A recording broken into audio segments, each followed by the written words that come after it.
wabarakatuh. Waalaikumsalam warahmatullahi wabarakatuh. Bagaimana kabar? Baik. Oke, alhamdulillah, semoga sehat ya. Nah, sebelum kita memulai kegiatan pembelajaran kita hari ini, terlebih dahulu marilah kita berdoa sesuai dengan ajaran agama dan kepercayaan kita masing-masing. Dan saya mohon kepada ketua kelas, saudara Afat, untuk memimpin doa kita. Silakan. Sebelum kita memulai pembelajaran, marilah kita berdoa bersama-sama. Doa dimulai.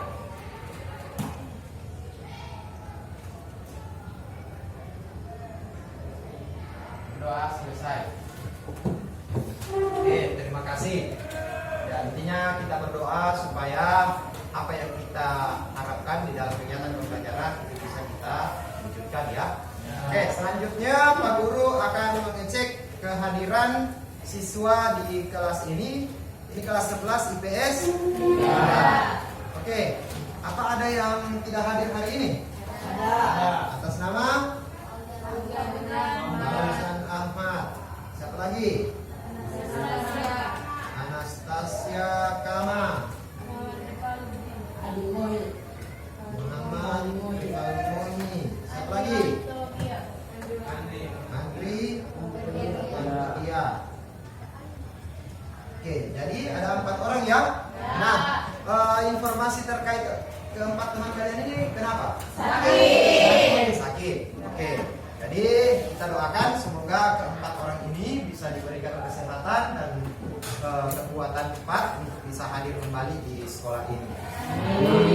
Karena kondisi cuaca sekarang juga lagi musim hujan, jadi Pak Guru harapkan kalian tetap menjaga kesehatan. Masih ingat tidak apa pembelajaran kita pada pertemuan sebelumnya? Masih ya, silakan. Ada yang masih ingat apa-apa? Materi terkait paham-paham besar di dunia paham dulu. Oh, terkait paham-paham besar di dunia. Nah, paham-paham apa saja yang ada pada pertemuan sebelumnya yang masih ingat? Oke, lanjut.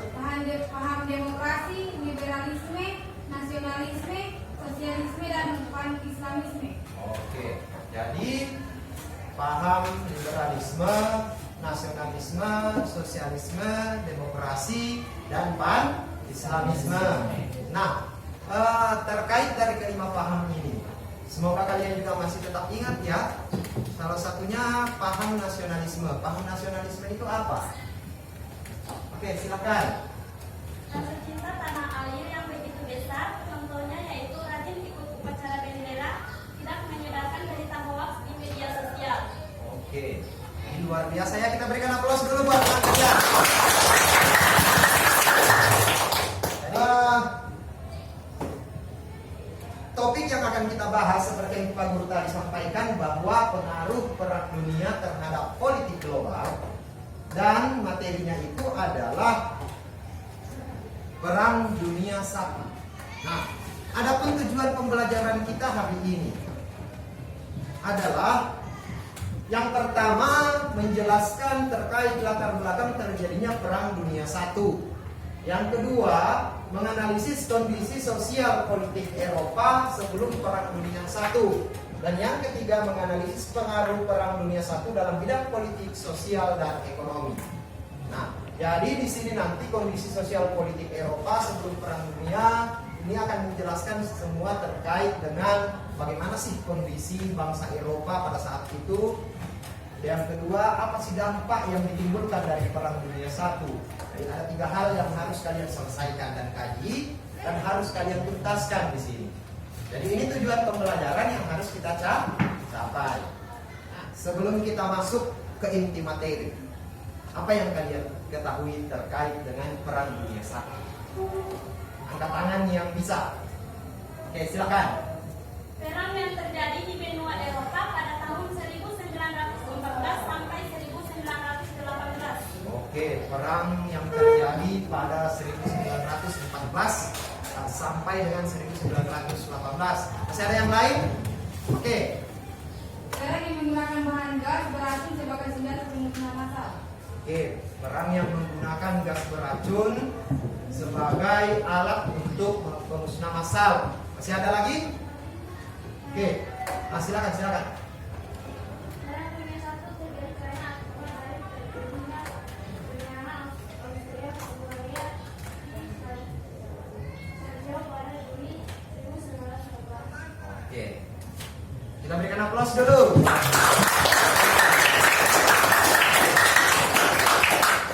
Nah, terkait dengan materi Perang Dunia I, seperti yang dikatakan salah seorang teman kalian tadi, bahwa di dalam Perang Dunia I itu ada penggunaan gas beracun sebagai senjata pemusnah massal yang dilakukan untuk kegiatan peperangan. Nah, ini sudah terbukti di sini bahwa dalam Perang Dunia I, negara-negara yang terlibat itu menggunakan gas beracun untuk senjata pemusnah massal. Nah, bagaimana sih sebenarnya Perang Dunia I itu? Ini yang perlu kita kaji. Lanjut. Nah, yang pertama adalah seperti yang disampaikan tadi, paham nasionalisme ya. Nah, makanya muncullah berkembangnya pan-nasionalisme di wilayah Slavia. Yang pertama adalah sebelum terjadinya Perang Dunia Pertama, ada 3 kekuatan besar di wilayah Eropa. Jadi ada 3 kekaisaran besar. Yang pertama adalah Kekaisaran Rusia, yang kedua Kekaisaran Austria, dan yang ketiga adalah Kekaisaran Ottoman. Itu ada 3 kekuatan besar yang mengontrol wilayah benua Eropa. Nah, dari ketiga wilayah ini atau kekaisaran ini, itu kemudian ada beberapa wilayah yang ingin berusaha keluar dari pengaruh dari ketiga kerajaan ini. Salah satunya ialah wilayah Balkan. Mereka berencana untuk terbebas dari pengaruh, yakni di wilayah Balkan ini itu dihuni oleh beberapa kelompok etnis. Wilayah Balkan ini membebaskan diri dari pengaruh ketiga kekaisaran ini. Jadi karena ketiga kekaisaran ini memang pengaruhnya sangat besar di wilayah Eropa, maka negara-negara atau wilayah-wilayah kecil lainnya itu ingin berusaha lepas dari belenggu pengaruh ketiga kekaisaran ini. Paham sampai situ? Oke, lanjut ya. Nah, yang kedua adalah berkembangnya paham imperialisme. Nah, jadi setelah ketiga kekaisaran tadi, yakni Rusia, Hungaria, dan Ottoman, nah salah satu dari ketiga kekaisaran ini sudah mulai pengaruhnya mulai redup di wilayah Eropa, yakni Kekaisaran Ottoman. Maka wilayah Balkan yang ingin memisahkan diri tadi itu sudah mulai mempraktekkan paham-paham imperialisme. Paham-paham imperialisme atau perluasan wilayah ke daerah lain. Itu ke wilayah Serbia dan Bosnia Herzegovina. Jadi imperialisme itu kan ada 2, imperialisme kuno dan imperialisme modern.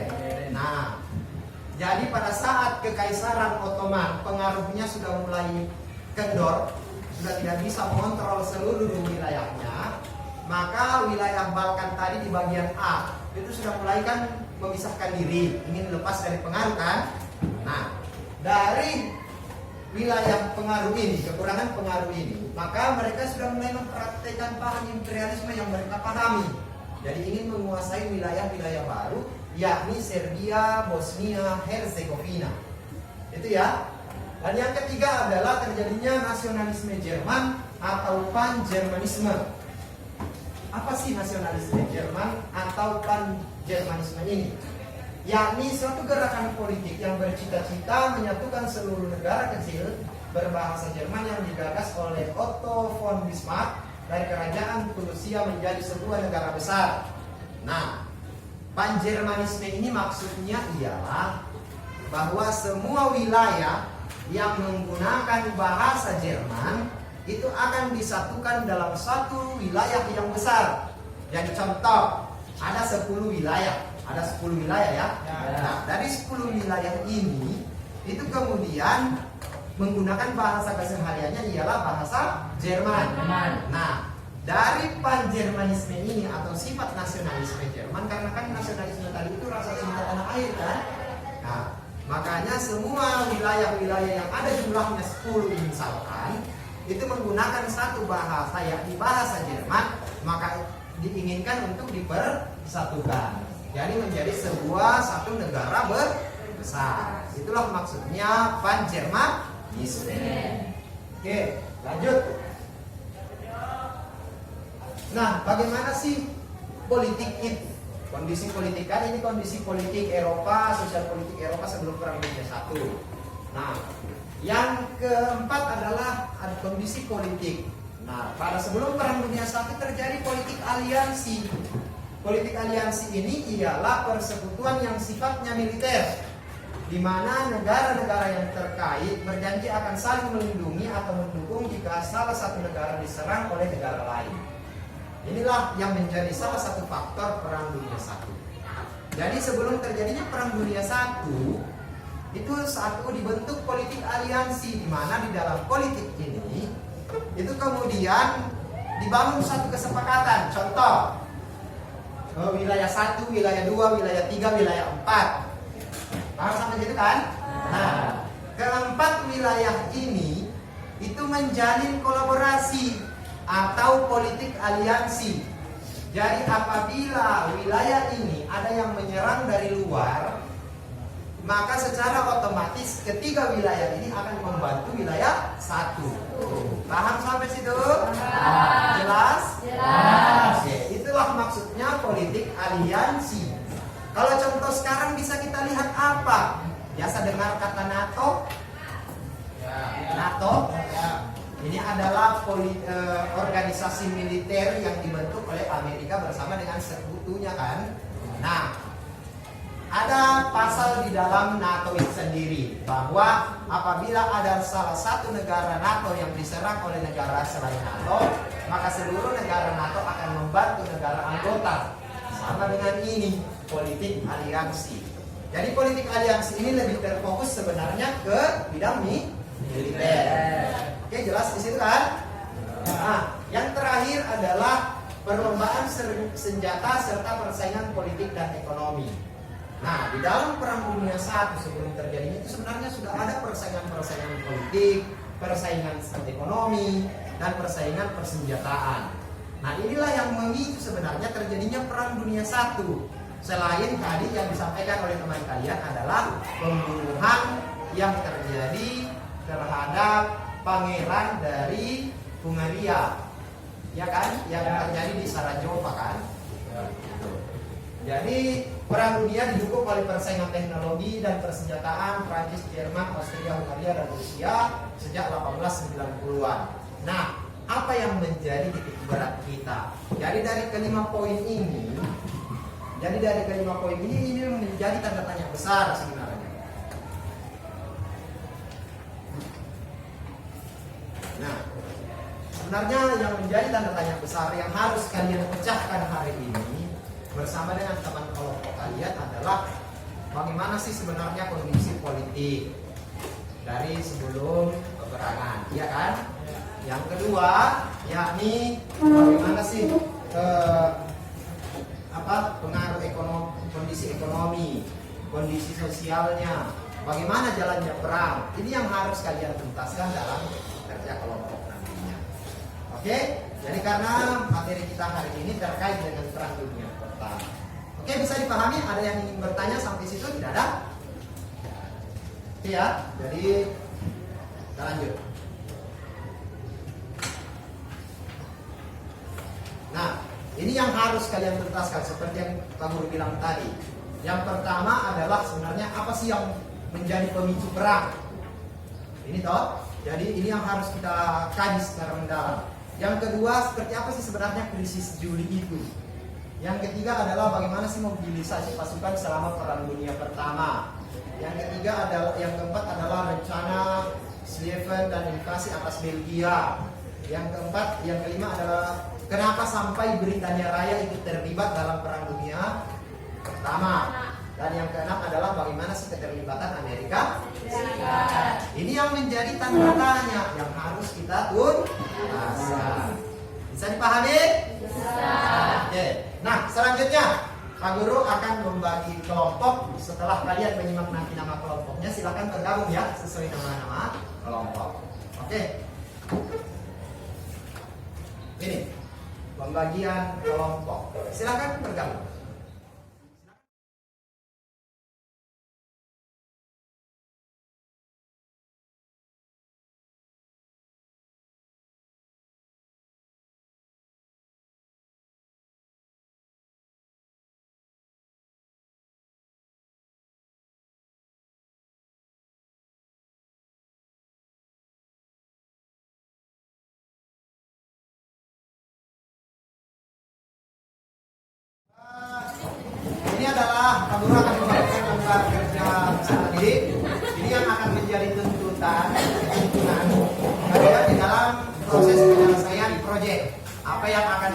dibuat di dalam masing-masing kelompok. Jadi nanti silakan ikuti apa yang ditunjukkan di dalam proyek itu ya. Oke.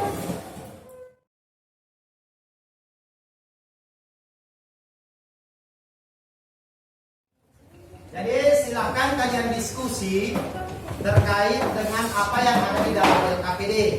Jadi silakan baca dulu petunjuk-petunjuk LKPD, kemudian diskusikan. Kebetulan di meja kalian kan ada buku paket. Nah, silakan baca buku paket itu, ada dalam situ materinya. Yang kedua, nanti pada saat sudah dirumuskan, silakan cari dari sumber internet apa yang akan kalian cari. Jadi gunakan dua sumber. Yang pertama adalah buku paket, yang kedua sumber internet.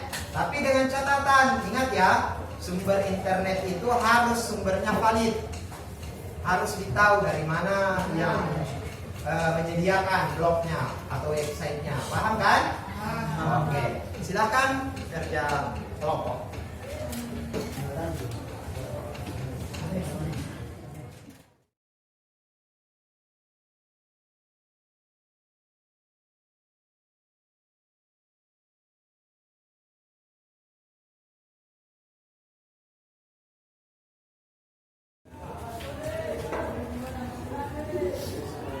Oke, bagaimana perkembangan di kelompok 1? Kami telah sedang menganalisis latar belakang adanya dalam dunia sekarang. Oke. Dan yang kedua, menganalisis bagaimana kondisi arena konflik. Oke. Dan yang ketiga, kami sedang Nah, bagaimana terkait jadwal? Apa sudah disusun juga? Jadwal perencanaannya mulai hari pertama sampai hari ke-6. Apa sudah kalian susun juga? Sudah? Oh, masih proses. Oke. Terima kasih ya kelompok 1, semangat dalam berdiskusi. Oke. Kelompok 2 bagaimana?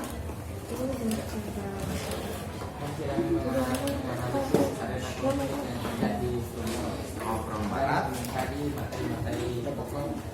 Terkait kondisi global. Oke. Terus terkait dengan jadwalnya sudah disusun?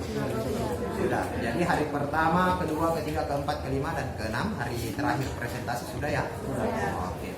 Jadi apa sudah ada menentukan jawaban dari materinya?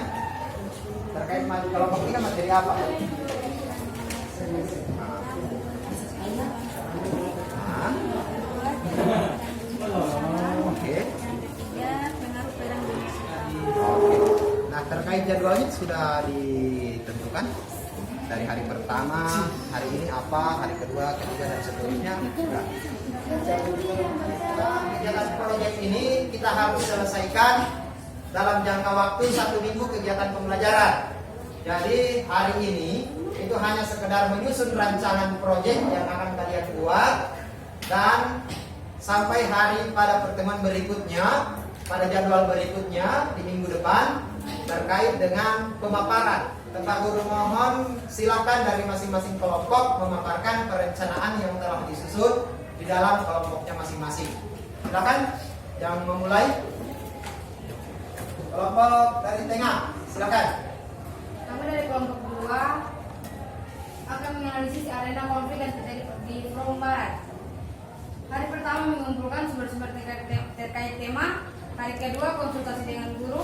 Hari ketiga 4-5 menyusun proyek. Hari ke-6 menampilkan hasil proyek. Di sini kami akan membuat mind mapping. Oke, jadi kelompok yang di tengah ini akan membuat proyek mind mapping terkait. Pertama, kami akan menganalisis adanya persekutuan politik. Hari pertama mengumpulkan sumber-sumber terkait tema. Hari kedua konsultasi dengan guru dan menyusun proyek. Hari ketiga sampai hari kelima menyusun proyek. Hari keenam menampilkan hasil proyek resume. Oh, jadi proyek yang kalian buat adalah proyek resume. Keempat, kami membuat mind mapping terkait arena pertempuran di wilayah timur, yakni tindakan awal revolusi Rusia, bencana. Hari pertama mengumpulkan sumber-sumber terkait tema. Hari kedua konsultasi dengan guru dan menyusun proyek. Hari ketiga sampai hari kelima menyusun proyek. Hari keenam menampilkan hasil proyek. Oke. Jadi ada 2 kelompok yang membuat mind mapping. ada satu kelompok yang membuat resume tugas proyeknya dan ada 2 yang membuat video.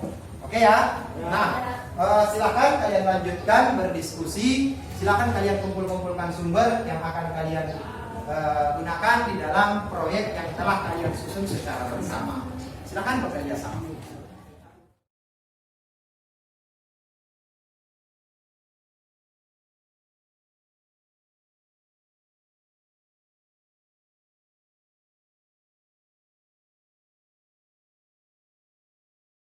Di kelompok 1 mau buat apa?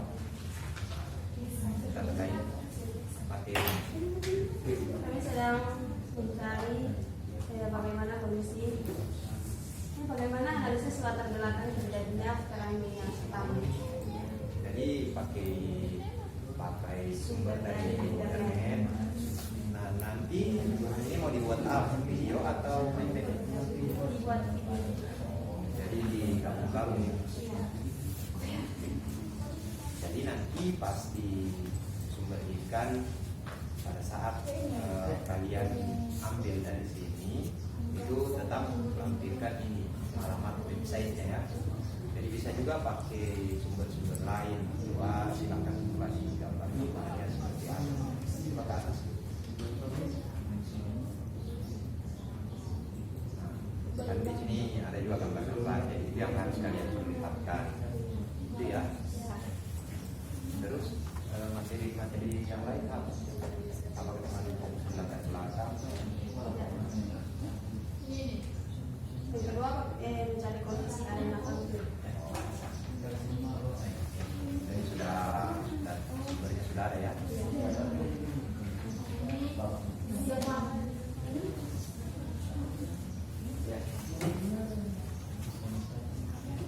Tadi bisa juga cari di luar apa?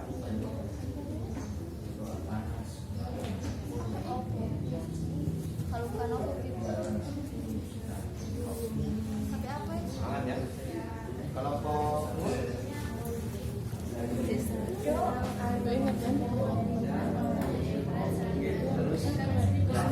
Buat datanya sudah ada semua. Ada beberapa website Ya, Terus di website itu mau tampilkan apa? Gambar juga ada. gambar ada, penjelasan juga ada. Oh, oke ya. Jadi cari sumber sedemikian banyak ya supaya media kalian lebih bagus. Proyeknya apa? Buat resume. Nah, dalam resume nanti itu bagaimana yang kalian mau buat? Ada susun secara lengkap. Baru sumbernya kalian gunakan berapa sumber? Dengan buku. Oh. Semangat ya, jadi kumpulkan sumber sebanyak mungkin ya. Oke. Assalamualaikum warahmatullahi wabarakatuh.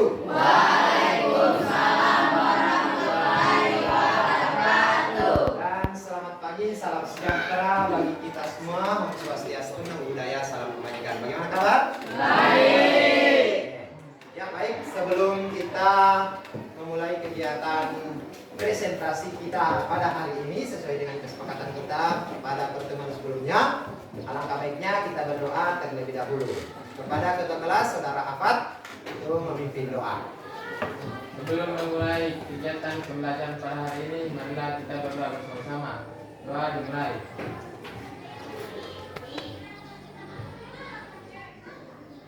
Berdoa selesai. Oke, terima kasih ketua kelas sudah memimpin doa. Selanjutnya Pak Guru akan mengecek kehadiran peserta didik di kelas 11 IPS 3. Semoga bisa hadir semua. Atau ada yang tidak hadir lagi hari ini? Atas nama Valdi Moni dan Muhammad Kusi. Oke, Valdi Moni. Pada pertemuan sebelumnya masih ingat materi yang kita pelajari dan kita buatkan proyek pada hari ini? Masih. Yang terkait apa? Perang dunia 1. Oke, perang dunia 1. Oke, proses tampilnya kita akan undi. Siapa yang akan tampil pertama, kedua, ketiga, keempat, dan kelima? Bisa? Bisa. Oke, silakan maju ke depan. Masing-masing satu perwakilan dari tiap kelompok untuk memilih undian yang ada di dalam sini. Tampil ke berapa? Silakan satu orang, satu dari setiap perwakilan kelompok.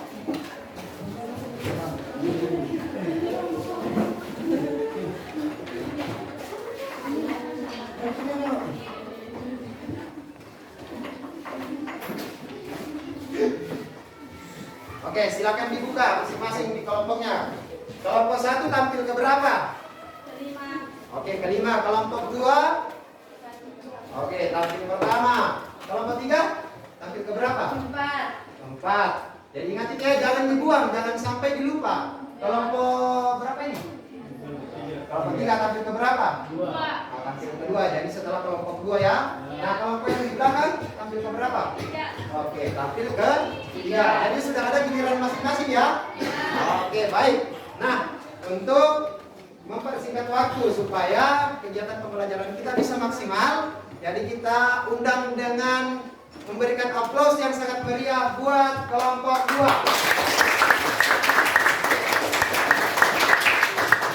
Silakan masuk ke depan. Assalamualaikum warahmatullahi wabarakatuh. Waalaikumsalam warahmatullahi wabarakatuh. Saya selaku moderator kelompok 2. Di sini kami akan mempresentasikan hasil diskusi kami, yaitu tentang arena konflik Prombarat yang dibacakan oleh Nadia. Latar belakang terjadinya peperangan di dunia pertama, yakni terjadinya peristiwa pembunuhan kepada Pangeran Austria Hungaria di wilayah Sarajevo di negara Serbia. Dari peristiwa pembunuhan ini menjadi titik awal terjadinya peperangan di wilayah Eropa. Arena pertempuran Perang Barat. Pada wilayah Perang Barat ada 2 pertempuran terjadi selama peperangan dunia pertama, yakni peperangan Barat pada 1914 sampai 1917 dan perang laut. Perang Paris sendiri terbagi atas 2 fase, yakni awal pertempuran Paris 1914 sampai 1915. Yang kedua perang laut. Awal peperangan Paris, taktik militer sebelum Perang Dunia I gagal menyamai kemajuan teknologi. Kemajuan ini memungkinkan terciptanya sistem pertahanan canggih yang tidak mampu disamai taktik militer. Selama sepanjang perang, kawat berduri merupakan penghalang efektif terhadap pergerakan infanteri massal. Artileri jauh lebih mematikan daripada tahun 1870-an, ditambah senjata mesin, menjadikan pergerakan di daratan terbuka sangat sulit dilakukan.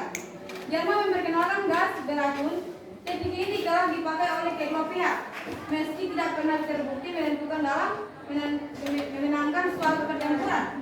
Dampaknya sangat sadis, menyebabkan kematian yang lama dan menyakitkan, dan gas beracun menjadi salah satu hal terburuk yang paling ditakuti dan diingat dalam peperangan ini. Baik, kelanjutan peperangan Paris. Kedua sisi tidak mampu memberi pukulan menentukan selama 2 tahun berikutnya. Sekitar 1,1 sampai 1,2 juta tentara pasukan Britania dan jajahannya berada di front barat pada satu waktu. 1000 batalion menempati sektor ini dari laut utara sampai sungai Orne, melakukan sistem rotasi 4 tahap selama 1 bulan, kecuali sebuah serangan terjadi. Front barat memiliki parit sepanjang 9.600 km. Setiap batalion menduduki sektornya selama seminggu sebelum kembali ke lini pendukung dan terus ke lini cadangan. Sebelum seminggu di luar ini, biasanya di wilayah Koperini atau Amiens. Baik, di sini kedua perang laut. Awal perang laut, Kekaisaran Jerman memiliki kapal jelajah yang terbesar di seluruh dunia.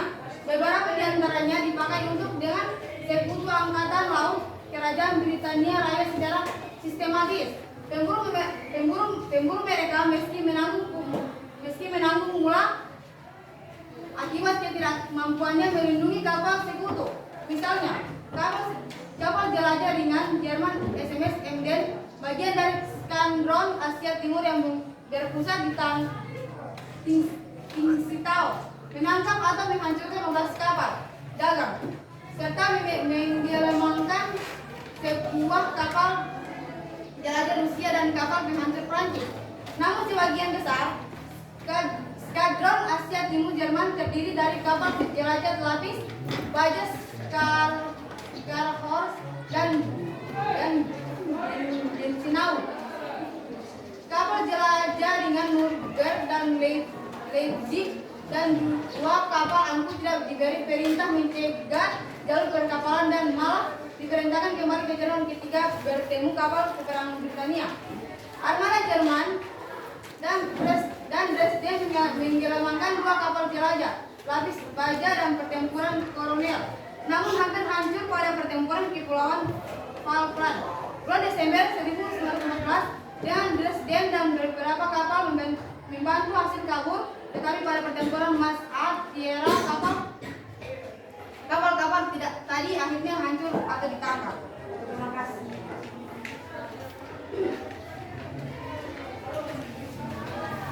Baiklah, demikian hasil presentasi kami.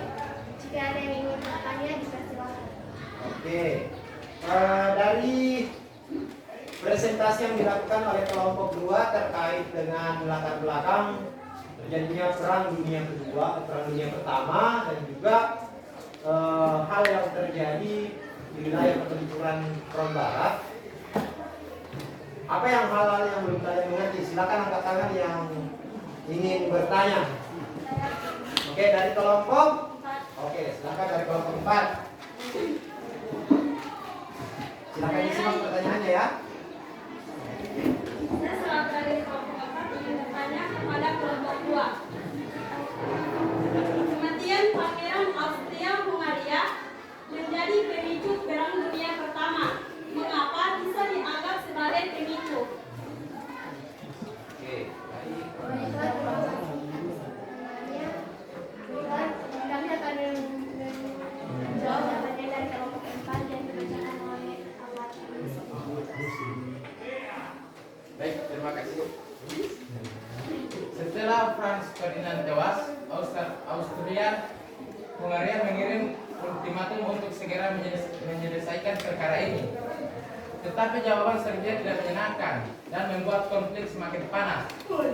Akibat tidak ada tindak lanjut, Austria Hungaria mendeklarasikan perang melawan Serbia pada 28 Juli 1941.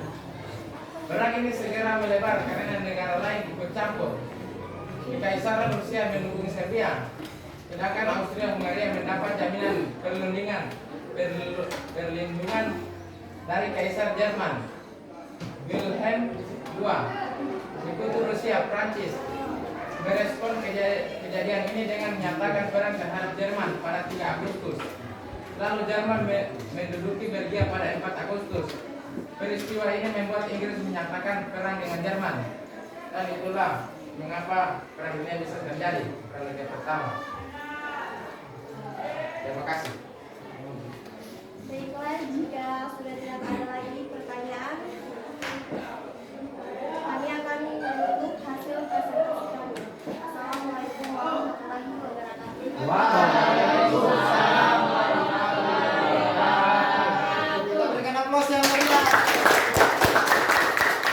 Jadi luar biasa, semua kelompok telah menampilkan hasilnya. Itu istimewa pokoknya.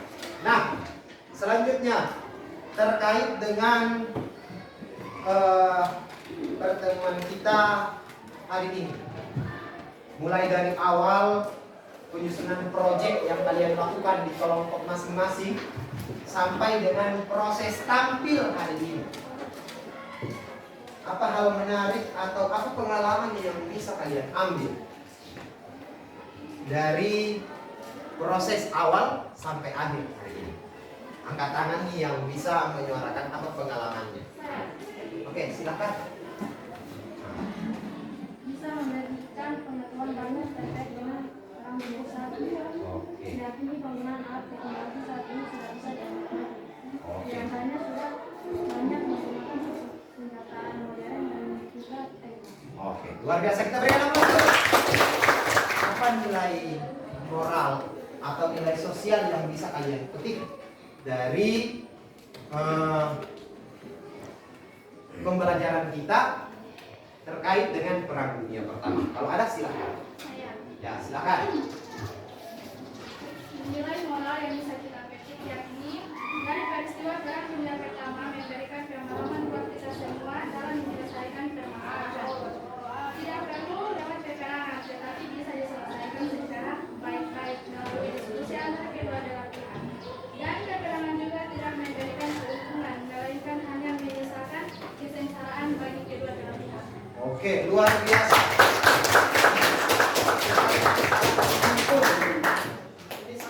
Sebelum Pak Guru akhiri pertemuan kita pada berikutnya itu masih membahas terkait pengaruh Perang Dunia, karena pada pertemuan ini kita membahas terkait Perang Dunia Pertama. Jadi pertemuan berikutnya kita membahas terkait Perang Dunia Kedua. Ya. Jadi Pak Guru harapkan kepada adik-adik sekalian tetap semangat di dalam belajar. Ingat, space tergenap sudah di depan mata. Tetap semangat walaupun ada tantangan di depan ini, tapi jangan kendor. Nah, sebelum kita akhiri pertemuan kita hari ini, saya mohon kepada ketua kelas kita berdoa terlebih dahulu agar apa yang kita pelajari pada hari ini itu bernilai ibadah di sisi Allah Subhanahu wa taala, dan ilmu itu bermanfaat bagi diri kita dan juga orang lain. Oke, silakan ketua kelas apa? Karena pembelajaran telah selesai, marilah kita berdoa bersama-sama. Berdoa dimulai.